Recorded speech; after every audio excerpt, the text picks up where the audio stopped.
கர்த்தருடைய பரிசுத்த நாமம் மேம்படுவதாக. பாஸ்டர் சார் நான் 2 பேருமே ஒரே நாளில் அபிஷேகப்பட்டு தேவனுடைய ஊழியத்தை செய்து கொண்டு வருகிறோம். அந்த நாள்லேருந்து நண்பனுக்கு நண்பனாகவும், சகோதரனுக்கு சகோதரனாகவும், ஊழியக்காரனுக்கு ஊழியக்காரனாகவும், தகப்பனுக்கு தகப்பனாகவும் இருந்து எனக்கு உதவி செய்து கொண்டு வருகிறார். ஹல்லேலூயா. அவருடைய அன்பை மறக்க முடியாது. கர்த்தர் அவர் ஆசீர்வதித்து வைத்திருக்கிறார். இன்னமும் அவர் ஆசீர்வதிக்கணும், நல்லா இருக்கணும். ஆமென். ஜெபித்து கொள்ளுங்க. பாருங்கள், ஒரு வயசான தாய் இங்கே உட்காந்துருக்கேன் அவருடைய சபை வாசல் பக்கத்தில்.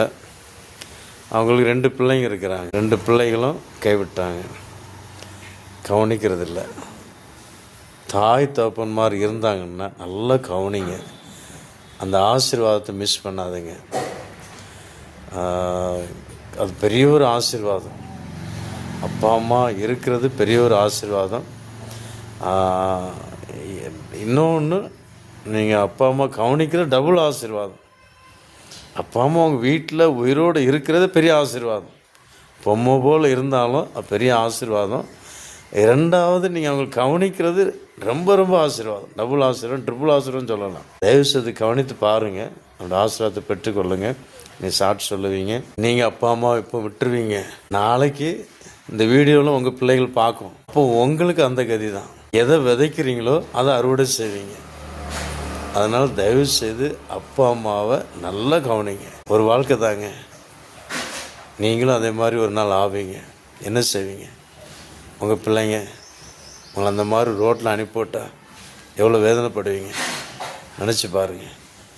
தயவுசெய்து இந்த மாதிரி தப்பு செய்யாதீங்க. கர்த்தருடைய ஆசீர்வாதத்தை பெற்றுக்கொள்ளுங்க. இந்த மாதிரி ஒரு சிலாக்கியம் எனக்கு கிடைக்க மாட்டேங்குது, என் அப்பா அம்மாவை கவனிக்கிறதுக்கு கிடைக்க மாட்டேதுன்னு நான் வருத்தப்படுறேன். எங்கள் அப்பா போயிட்டாங்க, அம்மா இருக்கிறாங்க. அம்மா கூப்பிட்டாலும் வரமாட்டேங்கிறாங்க. ஆனால் எப்படியாவது சீக்கிரமாக ரிஜிஸ்டர் பண்ணுவேன்,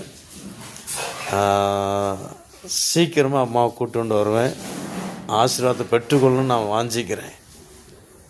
வராட்டாலும் பலவந்தமாக கூட்டிட்டு போய்ட்டு வரணும், கூட்டி கொண்டு வரணும். பாஸ்டர் நல்ல ஒரு கார் வச்சுருக்கிறார், பின்னாடி தெரிஞ்சு பாருங்கள். இந்த காரை கூட்டிட்டு போய் எங்கள் அம்மா உட்கார வச்சு கொண்டு வரணும், கவனிக்கணும். எவ்வளோ செலவானாலும் பரவாயில்ல. அம்மா ஒரு முறை தாங்க வாழ்க்கை. என்னத்தை கொண்டு போக போகிற இந்த உலகத்தில்? அப்பா அம்மாவை செய்து பாருங்கள், பெரிய ஆசீர்வாதம். கர்த்தருடைய ஆசீர்வாதத்தை பெற்றுக்கொள்வோம். ஆமென்.